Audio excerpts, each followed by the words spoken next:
Bonjour, bienvenue à cette sixième retraite, septième entretien sur éliminons le péché. Ça veut dire faisons tout pour ne pas nous tenir là où on peut pécher, c'est-à-dire là où on peut s'éloigner de l'amour de Dieu. Euh, dans les trois derniers entretiens, je parlais des idoles, des statues. Alors nous allons continuer un petit peu de ce côté-là et pour aller un peu plus loin, ou continuer cette méditation-là. Alors là, nous passons à Marie. Marie a un seul but. Elle nous conduit toujours à la même réalité, celle de suivre Jésus, notre Seigneur et Sauveur. Marie nous implore à répétition de suivre constamment Jésus. Jamais l'Église ne voit en Marie une déesse ou Dieu. Ce n'est jamais enseigné par l'Église. Elle est une simple femme avec un vécu de foi extraordinaire par grâce de Dieu. Et nous la vénérons pour qui elle est et pour son oui. Une statue de Marie représente la grâce de Dieu dans une femme. Le souvenir de cette femme devient un exemple de foi réelle pour nous. Plus nous méditons sur ce que Dieu a réalisé en Marie, plus nous avons de raisons d'adorer Dieu. Lorsque nous plaçons à genoux devant Marie, nous lui demandons de prier avec nous et pour nous. Lorsque nous sommes à genoux devant Marie, elle porte notre cœur à Jésus. Lorsque nous prions Marie, elle offre nos prières à Jésus. Lorsque nous parlons à Marie, elle en parle à Jésus. Nous demandons à Marie de nous montrer le chemin vers Jésus. Nous aimons demander à une autre personne de prier pour nous, et nous prions pour d'autres personnes. Ce n'est pas parce que nous intercédons dans la prière pour une autre personne que nous nous plaçons entre la personne et Dieu, et que cela l'empêcherait de rejoindre le cœur de cette personne. Lorsque nous prions pour les autres, avec les autres, nous ne nous prenons pas pour Dieu. Prier pour une personne, c'est laisser passer Dieu par notre cœur pour aimer notre prochain. Dieu aime que nous prions les uns pour les autres. Alors, Marie ne se tient pas entre Jésus et nous. Elle nous aide à approcher son Fils. Notre pensée va plus loin qu'une statue, comme notre repas en famille nous permet plus de profondeur humaine que la simple nourriture. Quand on est dans une réunion de famille, oui, la nourriture est bonne, mais on n'est pas là pour la nourriture. On est là pour la relation familiale. Le corps d'une personne nous permet d'aller plus loin que simplement son corps, par exemple. Il nous permet de rejoindre la création et la beauté de Dieu dans ce corps. Nous aimons qu'une personne nous demande d'intercéder pour elle dans la prière, et cette personne nous fait confiance. Nous prions pour elle aussi en plaçant notre confiance en Dieu. Lorsqu'elle nous demande de prier, elle ne contourne pas Dieu. Elle souhaite obtenir un soutien spirituel de notre part, de ressentir qu'elle a quelqu'un avec elle. Nous demandons alors à Marie aussi de prier avec nous, notre Seigneur Dieu. Juste par cette demande, nous nous approchons de Dieu avec Marie. Remarquez que dans le langage commun, on va dire on prie Marie. Mais en réalité, dans l'Église, on n'a jamais dit qu'on priait Marie à la place de Dieu. Quand on dit on prie Marie, c'est qu'on aime couper les phrases, mais en réalité, ce qu'on dit, c'est on aime prier avec Marie. Je prie Marie, je prie avec Marie. Alors, c'est différent de penser qu'on place Marie comme Dieu. L'Église catholique n'a jamais enseigné ça.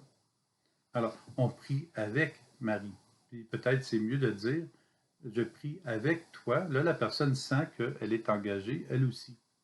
Alors, je prie avec Marie parce que nous faisons communion autour d'une même demande. Alors que Marie nous aide, lorsque nous la regardons, à nous tourner constamment vers son Fils, afin que nous soyons sauvés par Jésus.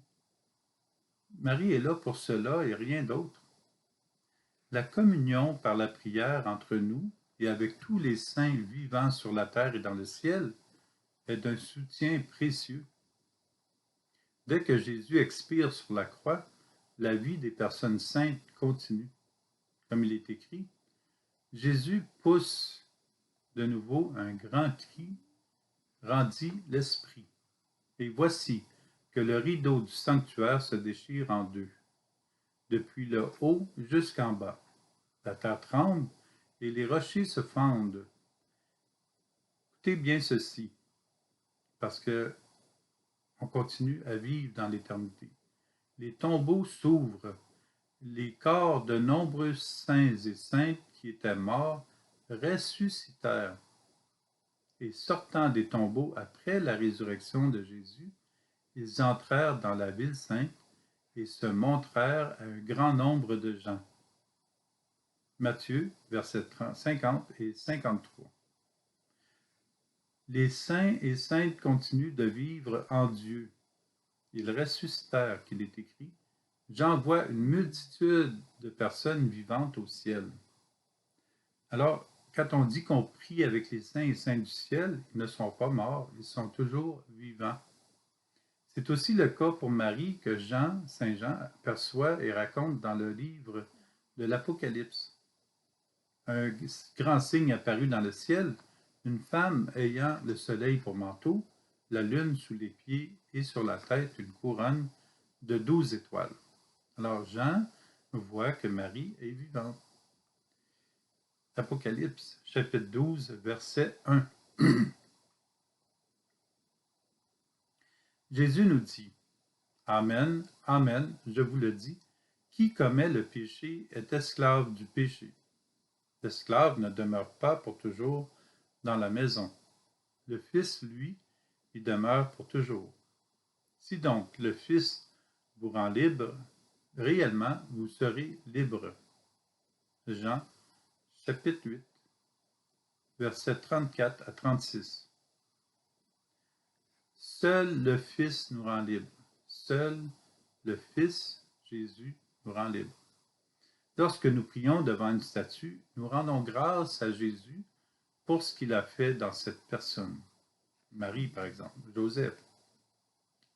Notre prière dépasse la statue et nous louons le Seigneur en toute humilité pour ses merveilles dans les êtres qu'il a créés et pour les êtres étonnants que nous sommes. Les statues et les représentations de Jésus ne sont pas des veaux d'or, ne sont pas des idoles, ne sont pas des... Voilà. La croix avec Jésus dessus est plus que le serpent d'airain qu'on a parlé dans le dernier entretien sur un mât. Laissons à Jésus être le maître de notre vie. Offrons-lui tout ce que nous sommes et vivons dans la reconnaissance que Dieu est daigné nous créer, afin que nous puissions vivre dans son amour. Puissions-nous louer Dieu Trinité, le prier ensemble et avec les saints et saintes, et lui rendre grâce éternellement. Le bien le plus précieux que nous possédons, c'est Jésus. Soyons en marche avec lui. C'est important d'approfondir notre foi catholique, notre foi dans la prière universelle et de la comprendre encore davantage. Jésus est le cœur de l'Église, du monde et de l'univers. Paul nous le confirme. Pour ceux que Dieu appelle, qu'ils soient juifs ou grecs, ce Messie est puissance de Dieu et sagesse de Dieu. Première lettre de Paul aux Corinthiens, chapitre 1, verset 24. Et l'acclamation souligne dans L'acclamation à l'Évangile, messe du troisième dimanche du Carême, année B. En lui, dans son corps, habite la plénitude de la divinité. Gloire au Christ, sagesse éternelle du Dieu vivant. Nous n'avons qu'un seul Dieu, Père, et Fils et Saint-Esprit, et nous sommes tous appelés à sa gloire. Voici une belle prière pour résister aux idoles. Bonne manière, en récitant des louanges à Dieu, comme celle-ci de Daniel. Béni sois-tu, Seigneur, Dieu de nos pères. À toi louange et gloire éternellement. Béni soit le nom très saint de ta gloire. À toi louange et gloire éternellement. Béni sois-tu dans ton saint temple de gloire. À toi louange et gloire éternellement. Béni sois-tu sur le trône de ton règne. À toi louange et gloire éternellement. Béni sois-tu, toi qui sondes les abîmes. À toi louange et gloire éternellement. Toi qui sièges au-dessus des kéroubim, à toi louange et gloire éternellement. Béni sois-tu au firmament, dans le ciel, à toi louange et gloire éternellement. Daniel, chapitre 3, versets 52 à 56. Nous avons de multiples bonnes raisons de louer Dieu pour tout ce qu'il fait pour tous. Une autre manière de résister aux idoles, c'est de nous tenir près de Jésus. Si donc le Fils vous rend libre, réellement, vous serez libre. Jean, chapitre 8, verset 36. Jésus est le seul qui nous rend libres. Avec lui, nous sommes réellement libres. Pourquoi partir ailleurs? Pourquoi choisir quelqu'un ou une chose comme maître sans référence à Dieu? Alors, la question se pose, est-ce que Dieu veut des statuts? On a déjà répondu dans les enseignements précédents, les entretiens. On va continuer avec celui-ci. Il y a 2 chérubins confectionnés qui font de l'ombre sur l'arche d'alliance. Dieu lui-même a demandé à Moïse de faire fondre du métal et de former des chérubins et les installer sur l'arche d'alliance.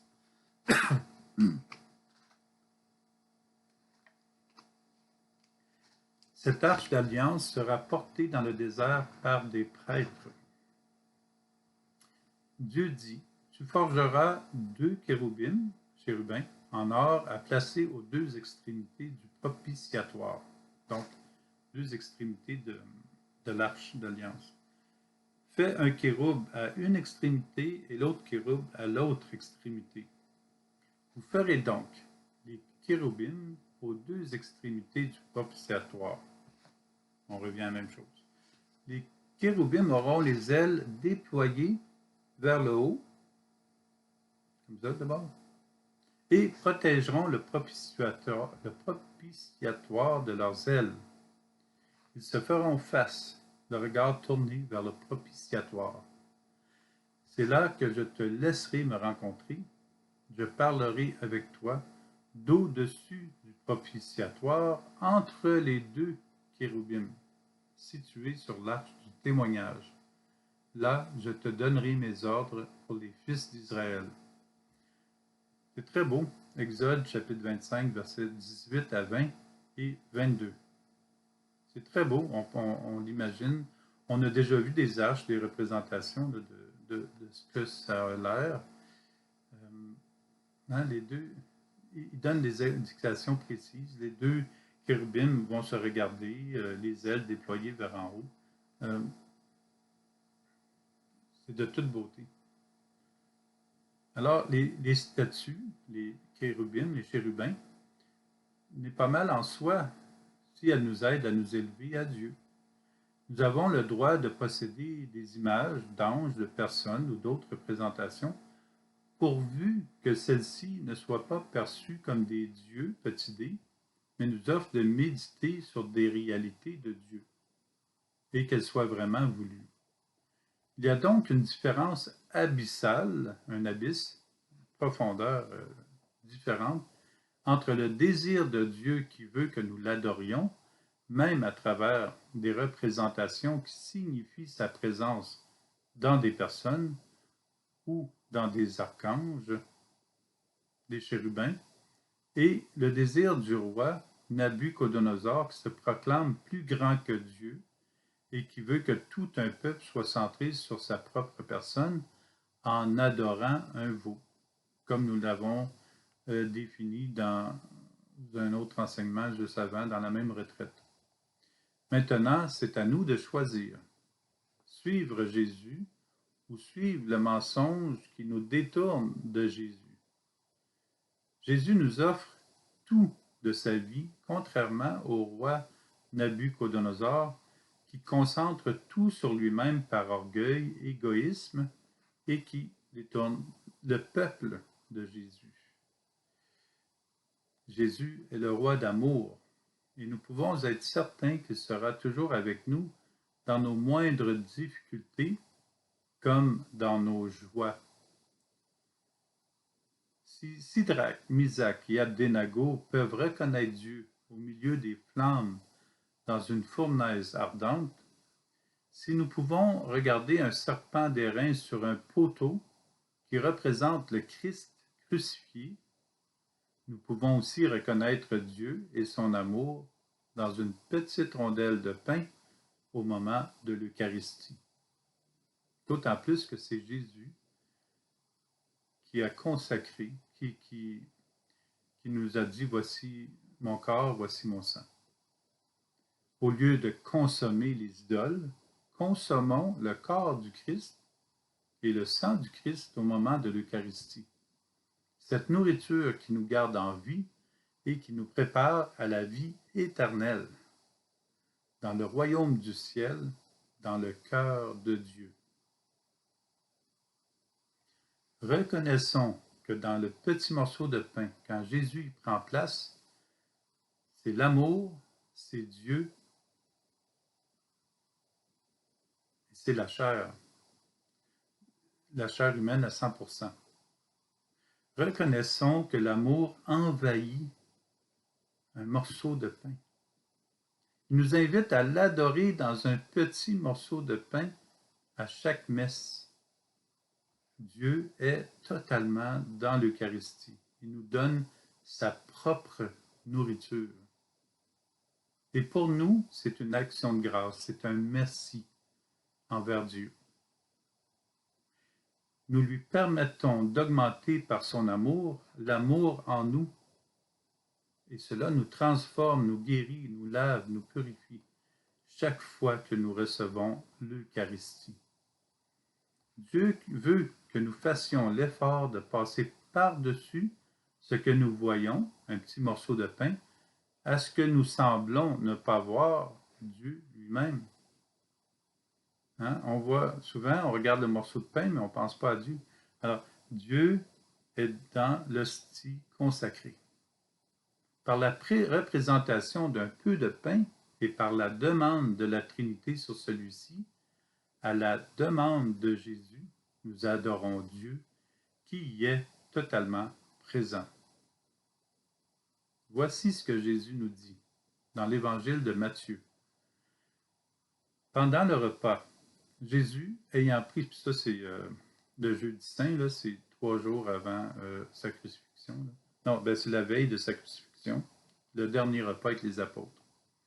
Pendant le repas, Jésus, ayant pris du pain et prononcé la bénédiction, le rompit et le donna aux disciples. Il dit, « Prenez, mangez, ceci est mon corps. » Nous mangeons la chair de Dieu à 100%. Puis, ayant pris une coupe et la chair de l'homme à 100%, le Jésus qui est homme et Dieu, c'est la chair de l'homme à 100%. Puis, ayant pris une coupe et ayant rendu grâce, il la leur donna en disant, « Buvez-en tous, car ceci est mon sang, le sang de l'alliance, versé pour la multitude en rémission des péchés. Matthieu, chapitre 26, versets 26 à 28. Ça nous est redit dans l'évangile de Luc.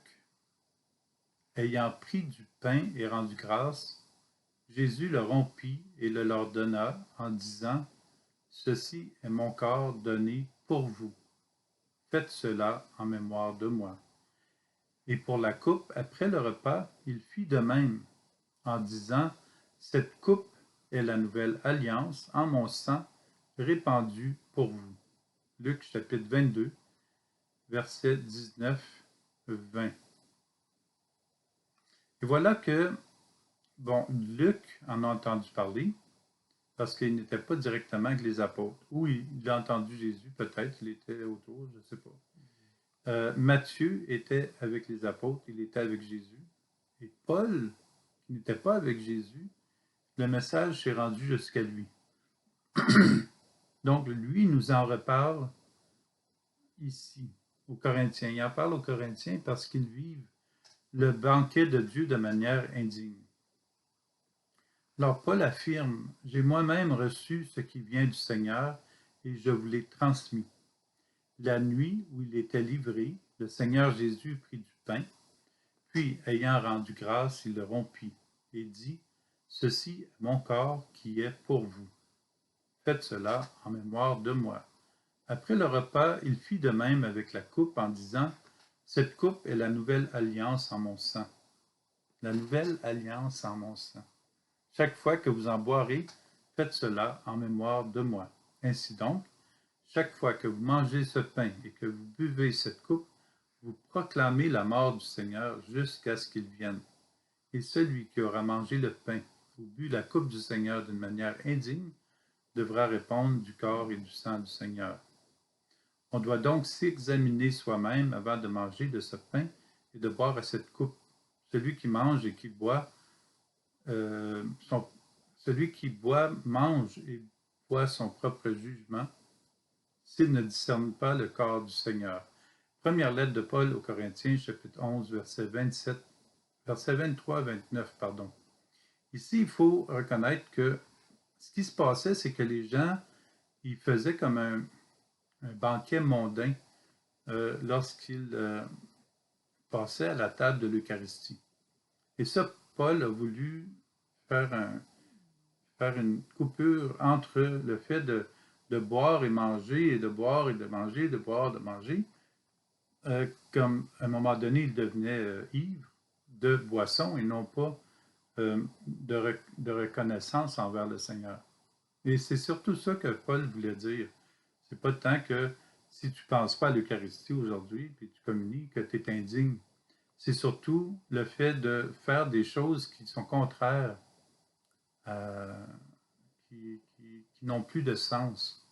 Puis ça, les Corinthiens, en tout cas les personnes qui étaient là, puis dont Paul, il essaye de les ramener à une plus grande compréhension que Dieu est vraiment présent dans l'Eucharistie. Et d'en prendre conscience, et même si on n'est pas parfait, de recevoir l'Eucharistie avec remerciement, avec action de grâce. C'est très bien hein, ce que Paul a fait là, c'est qu'il a ramené les gens à dire, là, on est en train de vivre quelque chose de totalement différent. Dieu est avec nous, alors nous devons apprendre à être plus sobre dans ce qu'on fait. À être plus sobre et plus conscient de la présence de Dieu dans l'Eucharistie. Alors, Paul va un peu plus loin et c'est très intéressant qu'il ait dit ça aux Corinthiens. Il est à remarquer aussi que souvent on va dire, ben là, l'Église catholique a refait ce que Jésus a fait. Ce n'est pas le cas. Parce qu'il faut remarquer quelque chose, le prêtre, c'est Jésus. Normand, c'est un homme. Normand, c'est un être humain. Mais le prêtre, c'est Jésus. Normand n'est pas Jésus. Alors, le prêtre, c'est Jésus lui-même qui dit ces paroles. Okay? Pendant qu'il est au ciel, il permet à une personne de dire les paroles, mais en fait, c'est les paroles de Jésus. Donc, c'est lui qui les dit. Et vu que nous ne vivons pas dans le passé ou dans le futur, nous sommes tous dans le moment présent. Si on y pense quelques instants, nous sommes tous ici maintenant. On n'est pas là dans le passé et on n'est pas là dans le futur. On est dans le moment présent. Alors, quand Jésus mentionne son corps et son sang aux apôtres et qu'il leur offre la nourriture et la boisson, le sang, c'est au moment présent. Alors nous, on a l'impression que tout change. Le lendemain, il y a des coiffures différentes, il y a des personnes qui nous parlent d'autres choses, d'une messe à l'autre. Mais on est toujours dans le moment présent. C'est ça qu'on doit découvrir et reconnaître. Nous sommes dans le moment présent. Alors, le moment où Jésus était avec ses apôtres et leur a offert son corps et son sang, c'est le même moment qu'en ce moment où la messe est célébrée, quelque part dans le monde, et où Dieu est présent en ce moment, comme il est présent avec nous en ce moment. Alors ça, c'est d'une importance capitale pour dire l'Eucharistie n'est pas refait, ce n'est pas refaire quelque chose à nouveau, c'est vraiment le Christ lui-même qui dit en fait les mêmes, qui dit ce qu'il dit au moment où il le dit en ce moment. Alors ça, c'est à méditer quand on entend les paroles, ceci est mon corps, ceci est mon sang, c'est le prêtre en moi qui le dit. Alors, il se sert de ma parole, mais c'est sa parole à lui. Il se sert de ma voix, mais c'est sa parole à lui. Alors, c'est comme si on dit Dieu est amour. C'est Dieu lui-même qui le dit parce que c'est vrai. Alors, c'est pas Normand, c'est Dieu. C'est Dieu qui le dit. Alors, Normand le répète, mais en fait, cette parole, à chaque fois qu'on la dit à quelqu'un, Dieu est amour, c'est Dieu lui-même qui passe à travers la personne avec son amour. Même chose pour l'Eucharistie, dans le moment présent. Wow! Jésus est avec nous là. Et c'est lui qui dit ces paroles-là. Alors, on doit dépasser ce qu'on voit, Normand, et le prêtre, c'est Jésus, le grand prêtre qui a consacré une seule fois, qui a dit une seule fois, dans le moment présent, ceci est mon corps, ceci est mon sang. Méditons ça, là, nous en avons pour une année, et après ça, on va être à tous les jours, on va être émerveillé du Christ lui-même qui nous offre le repas éternel, le repas de Dieu, dans un petit morceau de pain. Alors, Jésus est celui qui est adoré de manière universelle et qui nous conduit avec son esprit au Père. Jésus est notre roi. Il est celui en qui nous plaçons notre confiance. Il ne nous décevra pas. Continuons de nous approcher de Jésus. Remettons notre vie à Jésus et laissons la vérité de Jésus prendre le contrôle de notre vie. Le seul qui peut prendre contrôle de notre vie, c'est Jésus. Il a déjà le contrôle avec son amour. Pour notre salut et le salut du prochain, recevons l'Eucharistie, corps et sang du Christ, et permettons à Jésus de vivre librement en nous. Devenons enceintes de Dieu, sa présence, ses rayons lumineux qui sortent de nous par l'Eucharistie. Soyons en action de grâce pour l'amour de Dieu, en remerciement constant.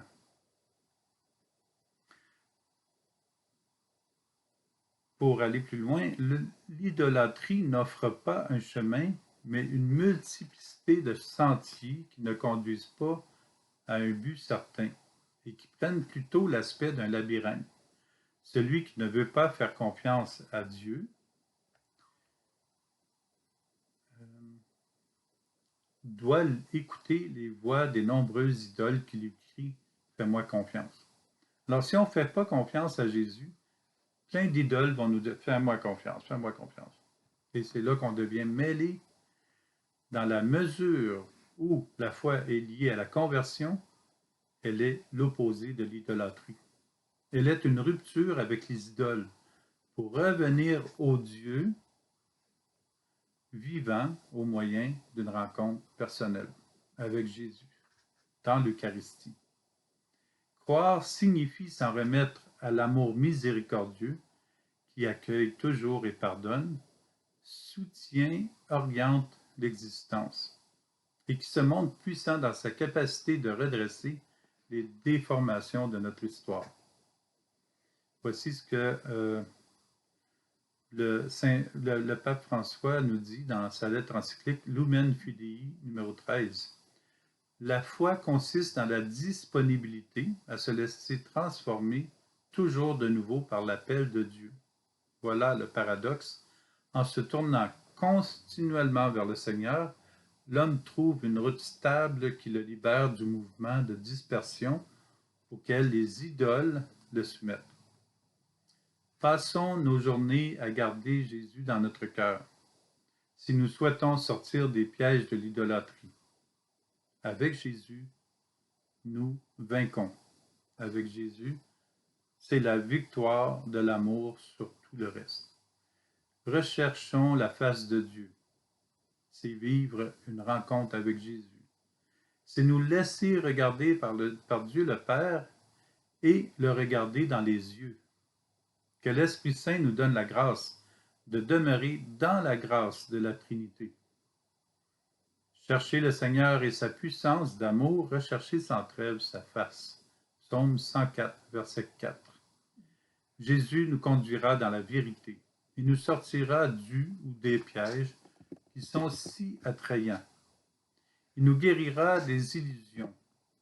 Faisons confiance à Dieu. Recherchons constamment Jésus. Recevons l'Eucharistie. En même temps, il nous permettra de le reconnaître à travers les différentes représentations, de reconnaître la beauté de Jésus dans la représentation du corps, dans notre cœur, dans notre cœur. En même temps, il est dans l'Église, dans les personnes, dans l'Eucharistie. Il nous invite à passer, à vivre d'heureux moments avec lui. Alors, représentation du corps, c'est une manière de le dire. Là. Je pense que j'ai manqué un peu mon coup là, mais ce que je voulais dire, c'est notre corps sans Dieu, c'est juste un corps. Alors, de le reconnaître dans notre corps, de le reconnaître la beauté de Dieu dans notre corps et dans le corps des personnes.